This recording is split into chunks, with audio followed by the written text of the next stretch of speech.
Basketland s'attaque à la montagne, qui est le Final Six d'Euroleague face à Saragosse, là-bas devant 10 500 personnes, dans l'ambiance qui se rapproche peut-être le plus du football que l'on peut retrouver sur le circuit. Avec des ambitions de performer, car elles ont déjà battu l'ultra favori Fenerbahçe. Mais pour cela, il faut commencer par les Espagnols, en quart de finale. En saison régulière, une victoire partout.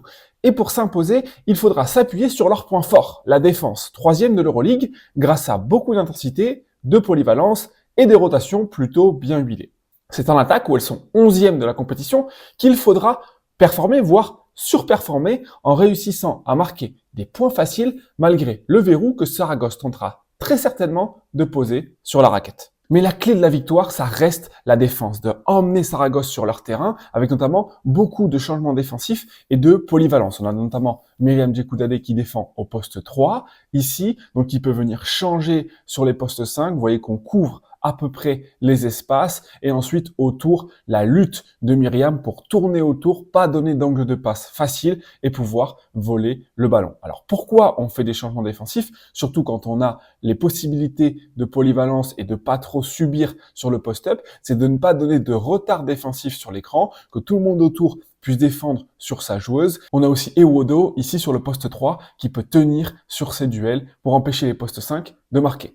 Si jamais ce n'est pas une des deux qui défend, et par exemple la meneuse, comme ici Marie Pardon, eh ben, elle va appeler sa poste 3 pour pouvoir la faire prendre sa joueuse et ensuite elle se retrouver sur une extérieure, ce qui fait qu'on se retrouve exactement dans la situation précédente. On essaie de s'organiser pour avoir le moins de mismatch possible et tenir le mieux possible à l'intérieur.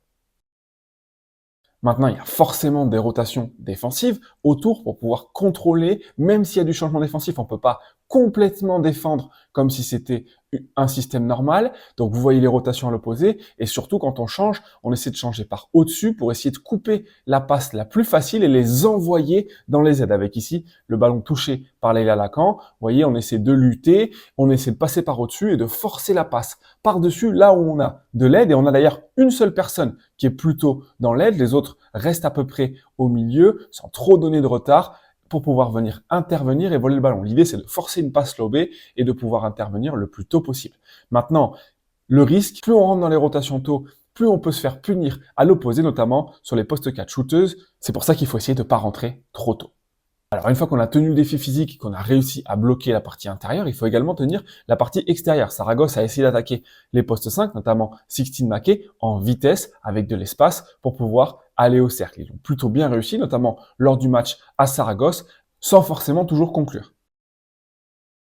Maintenant, avec Monjanata Moussa, qui est exceptionnel en défense, c'est beaucoup plus facile de tenir le 1 contre 1. Et maintenant, regardez, tout le monde est sur la ligne de passe, puisqu'il n'y a plus besoin de venir aider, et donc je peux venir intervenir. Et ça, c'est la grande force de Basketland, c'est de réussir à lire est-ce qu'il y a besoin de venir aider ou pas.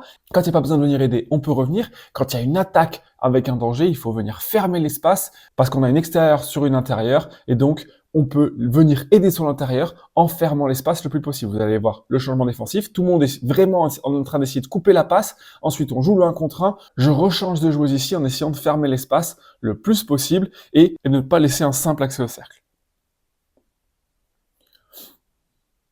Mais il y a également une deuxième stratégie qui peut s'apparenter à une feinte d'agressivité. C'est-à-dire que plutôt que de faire des changements défensifs, si on n'en a pas besoin, parce qu'on voit que la n'est pas agressive, on peut feinter et vite revenir sur sa joueuse pour pouvoir essayer de contrôler la première passe avec toujours les rotations autour. Et ça, c'est quelque chose que Moussa, elle fait à la perfection. Elle est très très rapide et elle lit extrêmement bien la position et l'intentionnalité du porteur de balle. Ici, elle va venir feinter, elle voit qu'il n'y a pas besoin que le porteur de balle recule, alors elle repart, et ensuite, pour les autres retours, c'est la même chose. On doit essayer de lire l'intentionnalité, on revient vite sur sa joueuse. Je dois lire, il y a un avantage, je viens aider. Dès que je vois qu'il n'y a plus d'avantage, vite je repars pour essayer de couper la passe. Et donc on se retrouve pour Saragosse à devoir jouer des situations de tir après dribble, notamment sur les meneuses ou sur les arrières. Il n'y a pas vraiment de grosses shooteuses dans ce genre de situation-là. Elles ont plutôt un jeu léché, donc c'est vers ça qu'il faut essayer de les amener.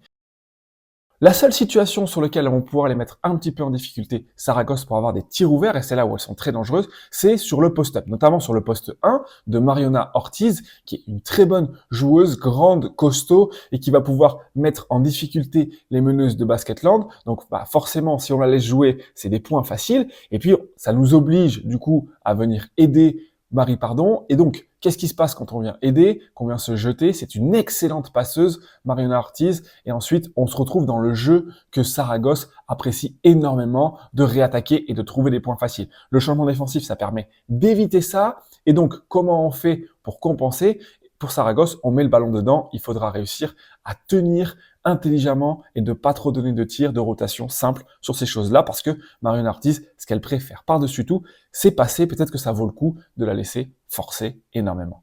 Et puis ensuite, les clés de l'attaque de Basketland, c'est courir et aller au rebond offensif. C'est toujours dans cette idée, avec beaucoup de rotation de Julie Barren, d'être toujours fraîche, d'être toujours capable d'aller vite.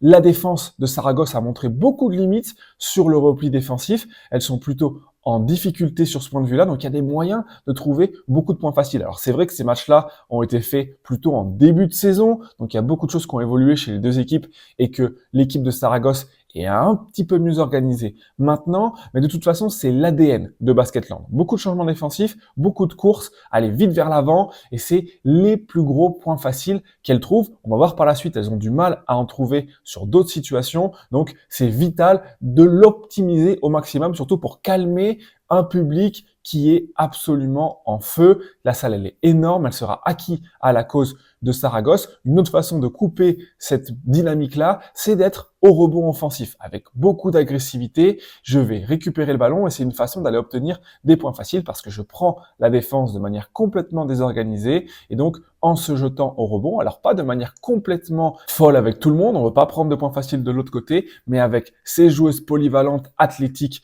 de Basketland, une fois qu'on a ce rebond-là, on peut mettre des points faciles. La vraie clé de Basketland pour réussir à gagner en attaque, c'est d'essayer de se dépatouiller de la protection de la raquette de Saragosse. Qu'est-ce que ça veut dire? Qu'elles viennent beaucoup aider. Basketland, elles mettent de l'impact avec des driveuses et des joueuses fortes à l'intérieur. Donc, vous voyez, il y a cette idée de vraiment venir stunter beaucoup, c'est-à-dire venir beaucoup aider pour empêcher des lignes faciles pour aller vers le cercle, que ce soit par le drive ou par la coupe, et ensuite des grosses aides autour pour pouvoir venir compenser, aider la joueuse qui est venue aider. On les a vus beaucoup venir aider sur Moussa, qui est une joueuse fantastique, qui est extrêmement rapide, mobile, et donc quand elles viennent aider à 5 ici comme cela, ça n'a pas beaucoup d'espace, et puis elles le font également sur les drives ici, dès qu'il y a la moindre possibilité de venir fermer un espace, essayer d'être agressif sur le ballon, elles ont mis énormément en difficulté Basketland sur les deux matchs parce qu'elles viennent en stun d'un côté, en stun de l'autre, elles reviennent ici venir aider. Vous voyez qu'il y a vraiment des rotations qui sont plutôt bien huilées. Sous le cercle, je viens intervenir. Il y a plusieurs joueuses de Basketland qui ne sont pas à l'aise derrière la ligne à 3 points, donc on a volonté de venir réattaquer et donc on est bloqué ici. Si je viens fermer l'espace, je me retrouve obligé à prendre des tirs difficiles et à générer des transitions par la suite pour Saragosse. Et donc ça, on veut essayer d'éviter. Elles se sont vraiment prises dans la nasse. Et c'est lié à cette habileté qu'elles ont, Saragosse, à vraiment fermer, tout venir céder et rendre l'accès au cercle le plus difficile possible.